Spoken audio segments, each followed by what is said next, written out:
Looking at the current real estate market trends and economic indicators across Canada, we're heading into what could be a significant correction period. Today, we're counting down 10 cities where home prices are most likely to crash in 2026, and trust me, some of these might shock you. Don't miss number 5 and especially number 2, the reasons why will leave you questioning everything you thought you knew about Canada's housing market. Number 10. Halifax, Nova Scotia. Halifax has been riding an unprecedented wave of pandemic-driven migration, but here's what most people don't realize: this coastal city is sitting on a demographic time bomb. The average home price has surged 78% since 2020, making it one of the fastest-growing markets in Atlantic Canada. But here's the catch: Halifax's economy is heavily dependent on government jobs and seasonal industries. The real problem starts with infrastructure. The city simply wasn't built to handle this population influx. Traffic congestion has worsened dramatically, and the healthcare system is buckling under pressure with some of the longest wait times in Canada. When remote work policies inevitably tighten and people are forced back to offices, many recent arrivals will discover that Halifax's job market can't sustain these inflated housing costs. What's particularly concerning is the speculation bubble. Investors from Toronto and Vancouver have been treating Halifax like their personal playground, driving up prices beyond what local wages can support. The average household income in Halifax is $68,000, yet the average home price has hit $520,000. That's a dangerous disconnect that history tells us never ends well. The emotional toll on longtime residents is heartbreaking. Families who've called Halifax home for generations are being priced out of their own neighborhoods. When this correction hits, it won't just be about numbers on a spreadsheet, it'll be about a community trying to rebuild its identity. But Halifax's challenges pale in comparison to what's brewing in our next city, where an entirely different set of problems is creating the perfect storm. Number 9. Saskatoon, Saskatchewan. Saskatoon presents a fascinating case study in how resource dependency can create housing volatility that most people completely overlook. Here's something that might surprise you. Saskatoon's housing market moves almost entirely in sync with potash and uranium prices, yet most homebuyers have no idea they're essentially betting on commodity futures. The city experienced a mini-boom during the recent resource price surge, with home values climbing 35% in just 2 years. But Saskatchewan's economy is notoriously cyclical, and we're already seeing warning signs. Nutrien, one of the world's largest potash producers and Saskatoon's economic backbone, has been quietly reducing its workforce through optimization programs. What makes Saskatoon particularly vulnerable is its brain drain problem. The city struggles to retain young professionals who often view it as a stepping stone to larger centers. This creates a dangerous demographic imbalance where housing demand is artificially propped up by resource workers who have no long-term commitment to the community. The winters don't help either. With temperatures regularly hitting 35 degrees Celsius, Saskatoon faces the unique challenge of climate-induced migration. As remote work becomes less prevalent and people have more location flexibility, many are choosing warmer climates.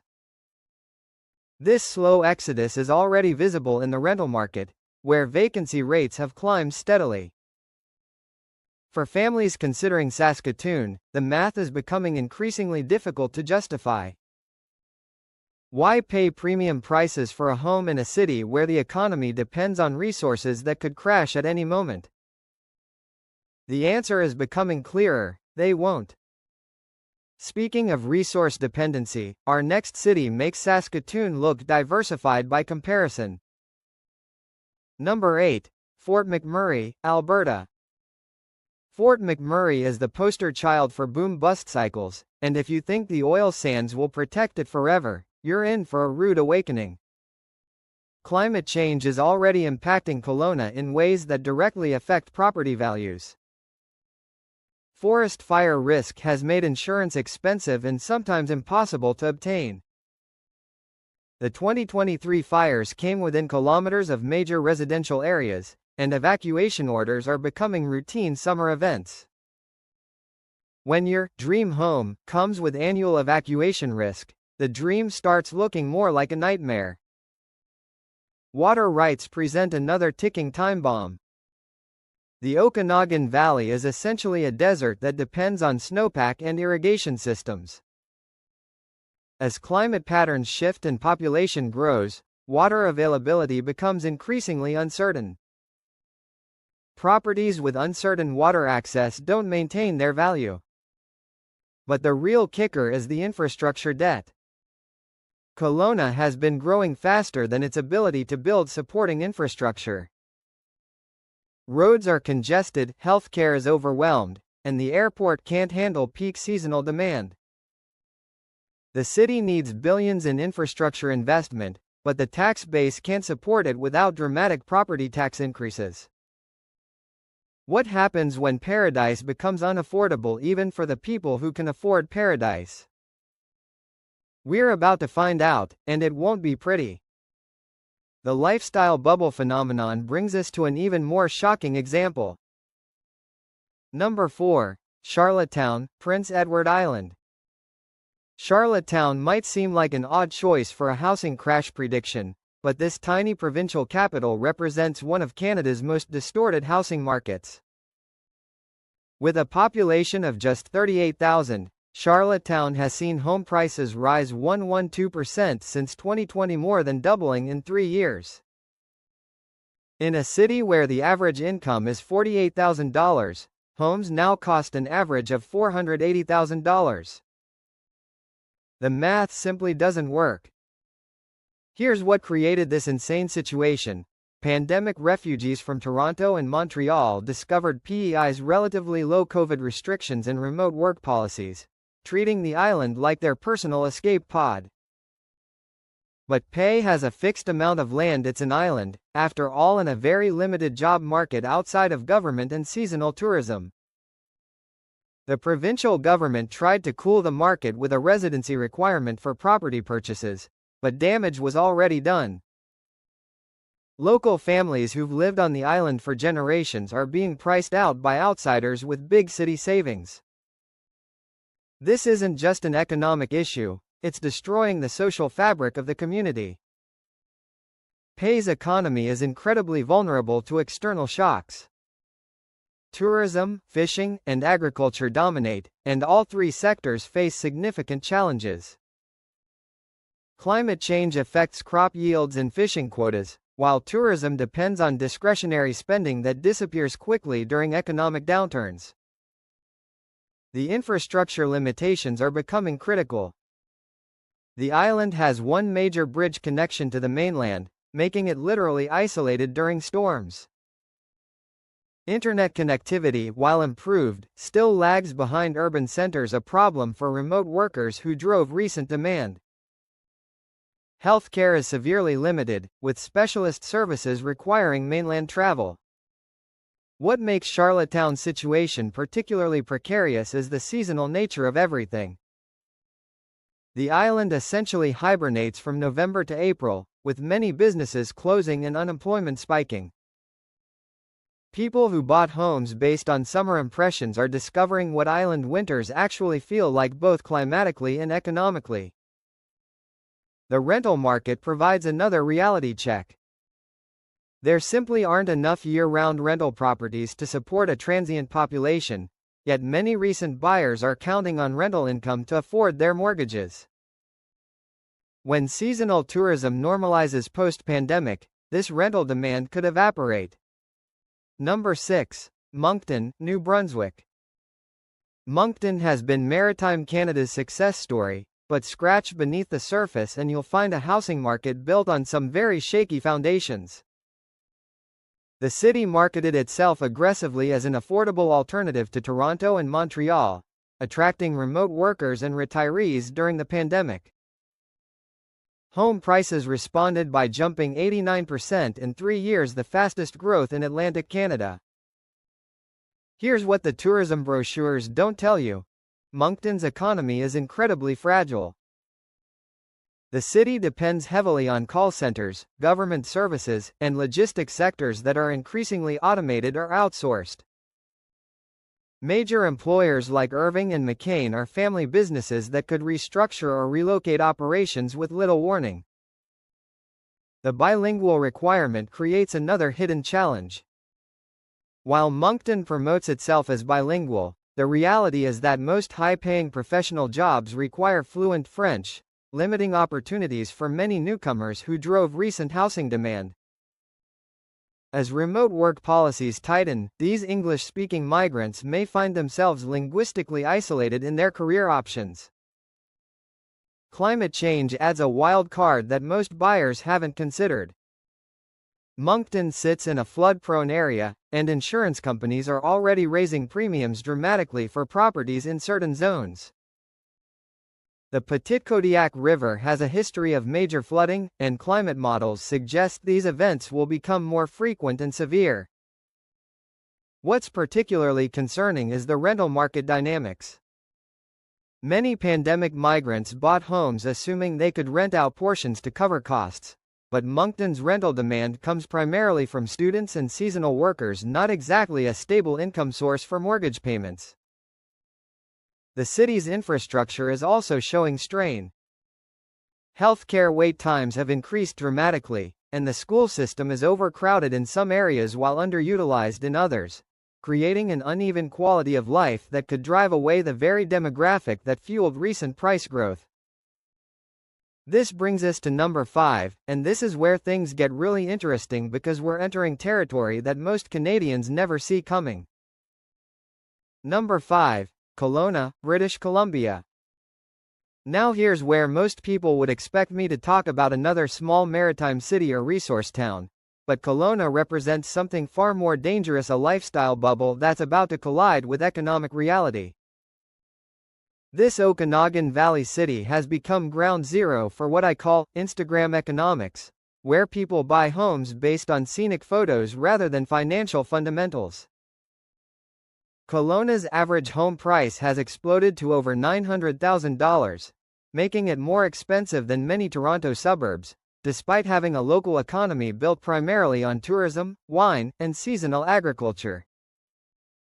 Think about that for a moment. You're paying Vancouver prices to live in a city where the main industries shut down for winter. Here's the dirty secret nobody talks about. Kelowna's population boom is driven largely by early retirees cashing out Vancouver and Toronto real estate, plus remote workers who assume their city jobs will stay remote forever. But what happens when those remote positions get eliminated or require office attendance? These buyers suddenly find themselves trapped in a beautiful but economically limited city with mortgages sized for big city salaries. The seasonal economy creates massive volatility that most newcomers don't understand.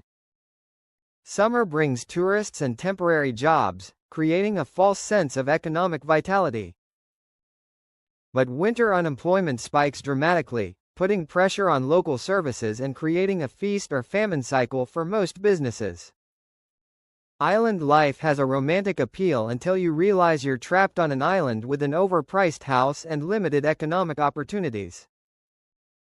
That realization is coming soon for many recent buyers. Speaking of romantic appeal masking economic problems, our next city takes this to an entirely different level. Number 3. St. John's, Newfoundland and Labrador. St. John's represents what happens when government policy creates artificial demand in a fundamentally declining market. This historic city has been hemorrhaging population for decades, losing over 20,000 residents since 2013, yet home prices have somehow managed to rise 43% since 2020. If you're wondering how that's mathematically possible, you're asking the right question. The answer lies in a combination of federal immigration policies and provincial incentives designed to attract newcomers to Atlantic Canada. Programs like the Atlantic Immigration Pilot created artificial demand by essentially bribing people to move to St. John's without addressing the underlying economic problems that caused the population decline in the first place. Here's the harsh reality. Newfoundland's economy never recovered from the cod moratorium in 1992, and oil revenues are declining as offshore projects mature. The provincial government faces massive debt loads and has been cutting services for years. Major employers like the oil companies are scaling back operations, and young Newfoundlanders continue leaving for opportunities in Western Canada. The weather factor cannot be understated. St. John's has some of the harshest weather in Canada, with frequent storms, fog, and winter conditions that can last 6 months. People who moved there during pandemic lockdowns, when travel was limited anyway, are discovering what it's really like to live in one of North America's most isolated major cities. Infrastructure presents enormous challenges. The city's road system is notoriously bad, with potholes that can swallow small cars. Water and sewer systems need massive upgrades, but the shrinking tax base can't support necessary investments. Internet connectivity, while improved, still lags behind other provinces. Cultural isolation affects many newcomers more than they anticipated. Newfoundland has a distinct culture and dialect that can make outsiders feel permanently foreign. The social networks that make small communities livable take generations to build, and many recent arrivals find themselves socially isolated despite the famous Newfoundland hospitality. What's particularly troubling is the demographic inversion happening. Young Newfoundlanders leave for opportunities elsewhere, while older newcomers arrive looking for affordable retirement options. This creates a community increasingly dependent on healthcare and social services, with a shrinking working-age population to support them. The government incentives that created recent housing demand are temporary programs. When they end, and they will, St. John's will be left with inflated housing prices and the same underlying economic problems that caused decades of population decline. But government policy distortions pale in comparison to what's happening in our number 2 city, and this one will truly shock you. Number 2, Ottawa, Ontario. This is the one that will surprise everyone. Ottawa, Canada's capital city, is heading for a housing correction that could rival anything we've seen in resource towns, and the reason why should terrify anyone who thinks government jobs provide economic security. Here's what's about to blindside Ottawa. The federal government is facing a fiscal crisis that will force dramatic spending cuts and workforce reductions. Canada's debt-to-GDP ratio has exploded since 2020. And with interest rates elevated, debt servicing costs are consuming an ever larger portion of the federal budget. The government will have no choice but to cut spending, and that means cutting jobs. Ottawa's economy is dangerously dependent on federal government employment. About 25% of the workforce depends directly on federal jobs, and many more work in consulting, lobbying, and service industries that exist only because of government spending. When the federal government starts cutting, Ottawa's economy will crater faster than most people think possible. But even Ottawa's government-induced crisis pales compared to our number 1 city, where multiple catastrophic factors are converging simultaneously. Number 1. Windsor, Ontario. Windsor represents the perfect storm of housing market collapse factors, combining industrial decline, demographic challenges, infrastructure failure, and geographic disadvantage into what could become Canada's most spectacular housing crash of 2026. Let's start with the automotive industry that defines Windsor's economy. While everyone focuses on electric vehicle transitions, they're missing the bigger picture. Automotive manufacturing is increasingly automated and globally distributed. The massive Ford and Stellantis plants that employ thousands of Windsor residents are operating on borrowed time, not because of EV transitions, but because of fundamental changes in how cars are manufactured and where. Here's what the politicians won't tell you. The recent government investments in Windsor's automotive sector are actually exit strategies disguised as expansions. Companies are taking taxpayer money to automate their operations, reducing workforce requirements while appearing to invest in the community. The new battery plants employ a fraction of the workers that traditional assembly lines required. Windsor's geographic position, once an advantage, has become a liability. The city sits directly across from Detroit, one of America's most economically devastated cities. This proximity means Windsor shares many of Detroit's problems: industrial pollution, infrastructure decay, and cross-border crime without access to Detroit's recent revitalization investments.